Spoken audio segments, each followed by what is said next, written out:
Ladies and gentlemen, you are just looking at the bracket of Tournament Sunday, and it's time for NaNiwa versus Rhett. I'm Day 9. And I'm Rob Simpson, and we are just about to watch the semifinals, and this is the last remaining focus player in the tournament. That is true, and in fact, all the Koreans have been knocked out. Only two Swedes and one Dutchman remain. Yes, sir. And one Zerg. And two Protoss is still in the tournament. And it looks like both players are in the game and may or may not be ready. They just got their stuff hooked up. And look at that. NaNiwa says, I'm ready. He does a happy face with two parentheses, which is essentially a happy face with double a double happy? chin. Yeah. So it looks like Yos ready. Oh, you bet he's going to be, man. He's going to be ready. He's so focused. He's ready to get into the finals, too. He's pretty much, he will have had an entire Protoss run for the bracket. Yeah, that's something that, interesting to note, that Rhett was practicing against Protoss all tournament long, and then instantly is paired against Protoss all tournament long, and there it is. It looks like the game is getting started. There is NaNiwa on the right, Yos, a.k.a. Liquid Rhett, one of our focus players on the left. And it's a Zerg versus Protoss between two top foreigners on Daybreak. Are you ready, ladies and gents? Yeah, you bet they are. Man, Sean, I know I'm ready. And Indeed. So, just like the last series, this one is going to kick off on Daybreak once again. Down here in the lower left-hand corner of the map, playing as the Red Zerg, the last remaining focus player in the tournament. Let's hear it for Liquid Rhett.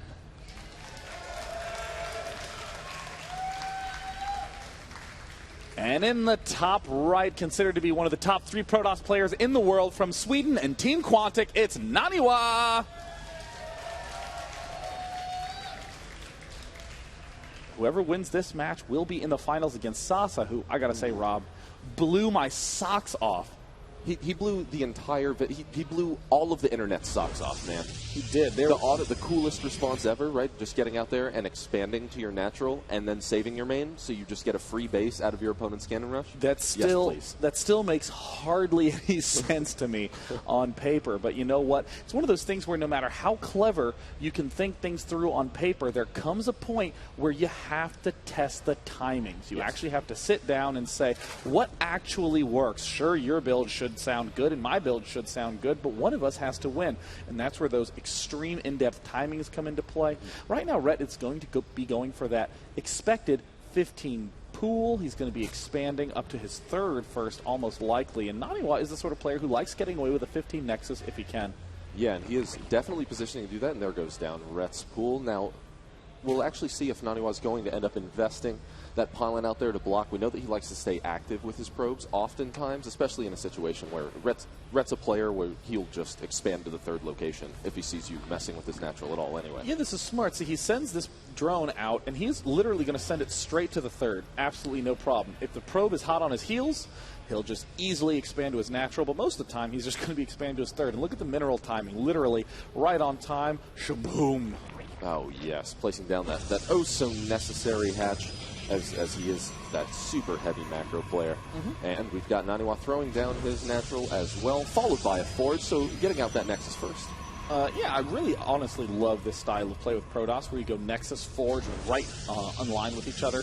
And you can throw down this extra pylon just to make sure you don't get blocked as you're building probes. But still, a really key component is to make sure that you build that gateway before 3 minutes and 30 seconds. Oh, and he's definitely going to get there. We see the timer passing up. Oh, perfect. Of course, NaNiwa is just able to read everybody's brains simultaneously, and he knows exactly what to do. We've got a little bit of action out there with the Lynx chasing off that one probe. NaNiwa likely doesn't even have to get up to see that third there. Likely already knows about it. Should have, probably saw the drone run by anyway, and now Rhett's just getting a little bit of map control. Looks like NaNiwa is indeed going for the photon cannon throwdown at the front. And already note that these buildings make a nice wall off together. So if for some reason Zerglings do arrive, they can't actually run into the main nearly as easily.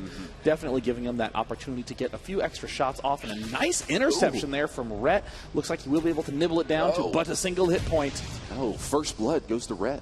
First strike. I really wish that there were points, because that's got to be my favorite part of 2D fighting games, the arbitrary point accrual. First strike, 20,000 points. Well, dude, in the never even matters. In the end of the game, there ends up being, right, you see the point display anyway, so we might as well just show it on the UI. May as well just have that up right here. How many points has the other player accumulated?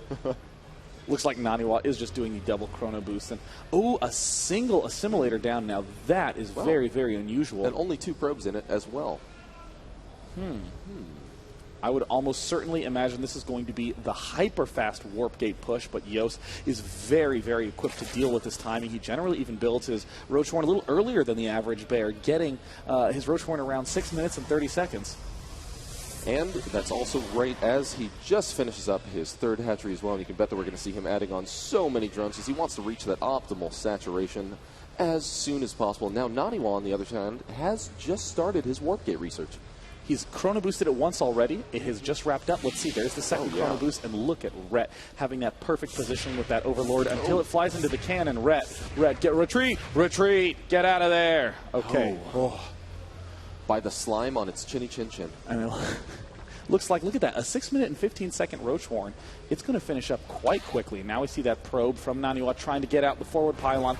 Oh, that would be such a devastating blow if he wasn't able to get it up. But of course, NaNiwa equipped and ready to deal with that. There's the 3 gateway swell in the main, continuing to chrono boost.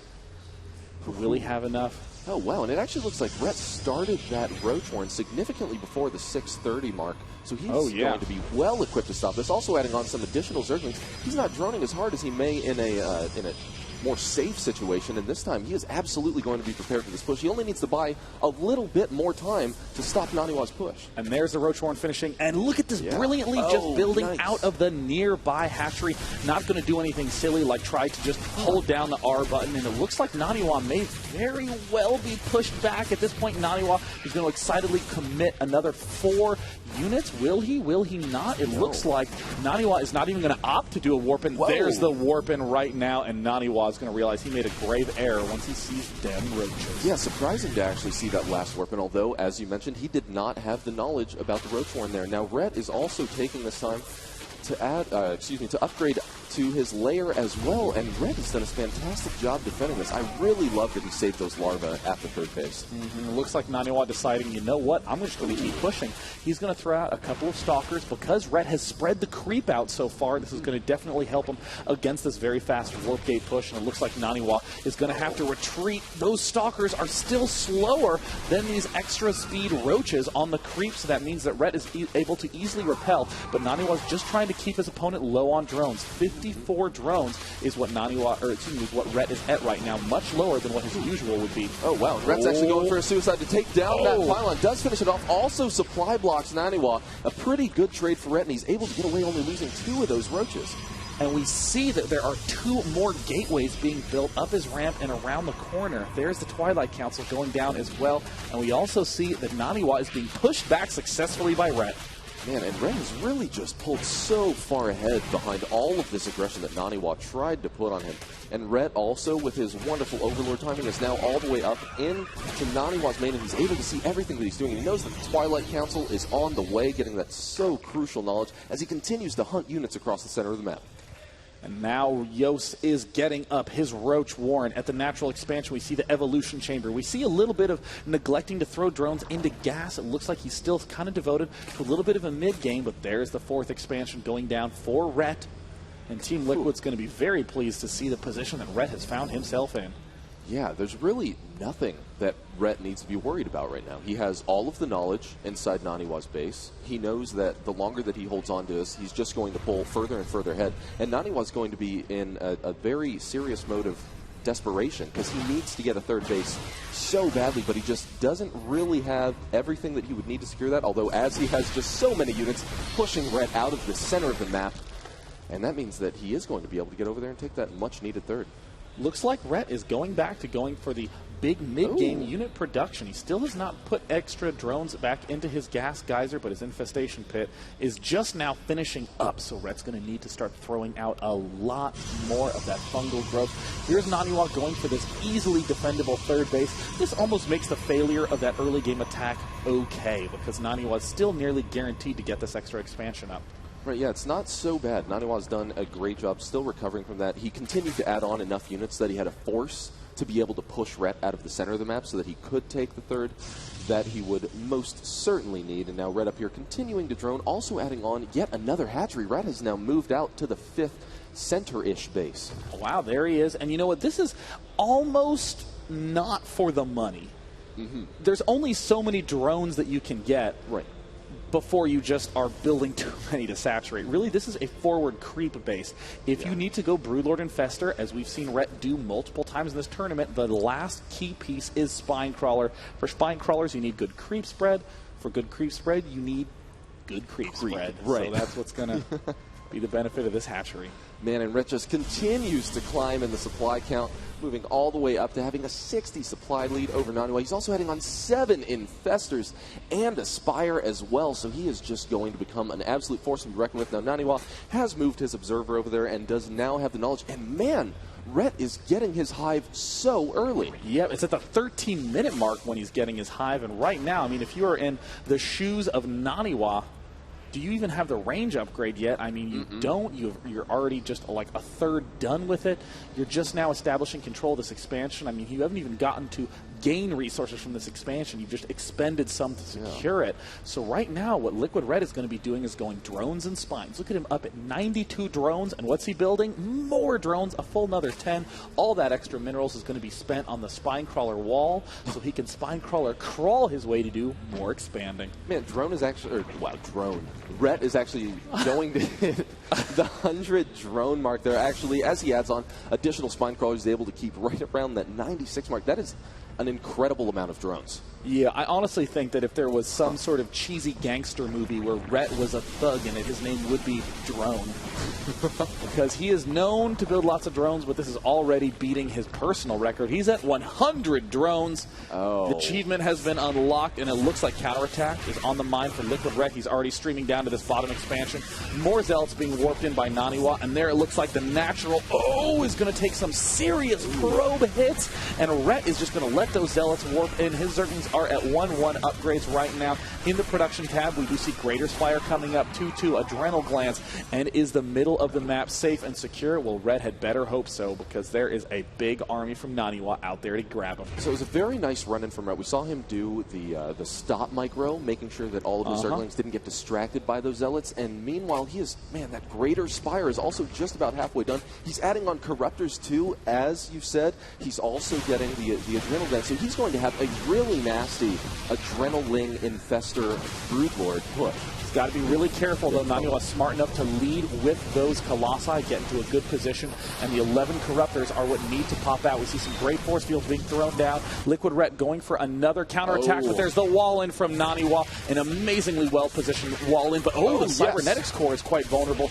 That's going to be a nice win there for Liquid Red, and once again, we see that this wall of spines and infestors is making it very difficult to push, and there's another nice fungal growth, but the Corruptor count is still a little bit low. 12 Corruptors in production. If he can take out the Colossi, he'll be in good shape, especially with the Adrenal Gland and the 2-2 upgrades. And now it looks like NaNiwa forced to warp in at the front. But the question is this defense from Liquid Red going to be enough? Did he over-drone? Did he under-spine? It looks like he has a lot of spines up here at the top left expansion, not quite enough at the front. But it looks like in a miraculous little twist, Red is able to take out the Colossus. Just one more hit. Oh, wow. That Colossus actually just barely gets away. Now, he's running. He's a champ. He's a track superstar. And, it looks like NaNiwa deflects. Oh, man. So a pretty nice play from NaNiwa. Now, the really crucial part before that battle was that Rhett was able to get in there and take down that Cybernetics core. That meant that NaNiwa really didn't have anything useful that he could warp in, and is now forced to have a lot of Zealots out there. So as long as Rhett has enough energy to fungal, those Zealots are not going to be able to do anything, and you can bet that the Broodlords are going to be hell for those Zealots. And it looks like Rhett remembering what lost in the games before when the Protoss got too many expansions. He's already sending all those speedy Zerglings down to that backside. He's already building more drones. He's building more drones. He's at 96 right now. He's creating more spine crawlers, adding on those extra Corruptors. He does have Burrow, has not decided yet to use it. He's starting to try to swing his way around. He's going to run into a Colossus, but this is going to be a big win if he can get it, but no, it looks like a probe. Oh my gosh, one-shotting the Zerglings, 20 kills on Executor Colossus already. He hasn't even been alive long, and there's a nice swing-around counter by Nani. And Nani moving all of those Zealots out into the mineral line of Red. He really needs to just start chipping away and getting back in this game in any way that he can. But NaNiwa has a pretty big force. Red doesn't quite have the game won yet, and there are the rest of his infestors not forced to use any of that energy that he is definitely going to need for this next engagement. Oh, it looks like with all the Zealots built up, NaNiwa had some gas, popped out some Archons. Can he still manage to get some nice fungals down? There are so many Broodlords, but the Archon Colossus mixture is going to deal huge damage. The 2 Lings down here already denying a 4th base, and it looks like Rhett easily securing his 5th. Rhett is continuing to go for these circling counterattacks, and one more Ninja probe. Can he block? No! Swings up into the main base where there's a lot of vulnerable probes. Yes, and if Rhett is actually able to get in there and just surround a couple of those pylons, he could power down everything in the base. He's going for the Templar Archives, though, so that we don't see any more Archons brought out on the field. Now he can use those Lings to take out those crucial pylons at the bottom of the base, but instead he's forced to fight the Zealots. And it looks like NaNiwa going for the max army, going for a 5th. And it looks like in the unit station, 12 Broodlords, 2 more on the way, 4 Corruptors, and the Infestor count at 3. That's perhaps the missing ingredient to Rhett's structure of his build. And he's still building more drones, more Spine Crawlers advancing forward, the creep continuing to extend across the map. And I love this expansion choice for Liquid Rhett. It almost puts pressure on NaNiwa with these offensive Spine Crawlers, I am shocked to say. Yeah, and it's so nice to actually see Rhett establishing exactly the thing that he had trouble with the whole weekend. Oh, man, and here comes that huge push from NaNiwa, moving into the Spine Crawlers before they're able to land, before they're able to finish off the huge blink right under all of the Broodlords. Now the Fungals are going to land, but is it too late? No, it's looking like Rhett has so many Broodlords just Look at that Broodlord count, ripping that army apart, and it's exactly like you said, Rob. What was the struggle that Rhett had? He was struggling to get the transition to Broodlords up, but transition calmly. He takes out the Cybernetics core. No more warp-in of any Stalkers for NaNiwa, and it looks like Rhett continuing to advance forward, still has a fairly low amount of infestors, but there he manages to get the nice fungal. The Archon underneath, no mothership, no Archon toilet, 4 Colossi at the front getting tons of kills on those Broodlings, but it looks like Rhett's Broodlord count is too damn high. Yes, it is, and it's looking like Rhett, even though the NaNiwa gets in there for that offensive blink, he just does not have enough to finish off those Broodlords. And it looks like NaNiwa down to under 100 food, who's looked indestructible. There's the well played, the good game. And, you know, I couldn't agree with NaNiwa more. That was a great game by Liquid Rhett. Yeah. Defended that incredible aggression from NaNiwa in the early game. That early Zealot pressure with the 7-minute, 30-second warp gate. So quick. And then not only defended that well, but calmly went back to exactly what he'd been practicing in his challenge all tournament long. And his larva management was just so spot on, leaving the 4 larvae at that 3rd base available so that he could add on the roaches exactly where he needed it, even though that push was going through. And then NaNiwa just happened to not be able to get the knowledge about the roach warren, so he committed additional resources to a push that was bound to fail. Now, I want to come back to day number 2 of the LAN. For any of you who didn't get the chance to watch days 1 and 2, there were specific training challenges where the players stated a weakness in their play, and a custom designed set of practice matches was set up for them to try to test it out. Rhett was trying to test out the transition to late game Broodlords, and we saw him lose multiple times against a Protoss when Rhett would have all the time in the world to get up Infestors, Broodlords, Spines. But the problem that Rhett identified at the end of his challenge was that he was being too aggressive with them. He needed to be passive. He needed to wait. And that's exactly what we saw Rhett do. It's incredible to see the change from the start of the weekend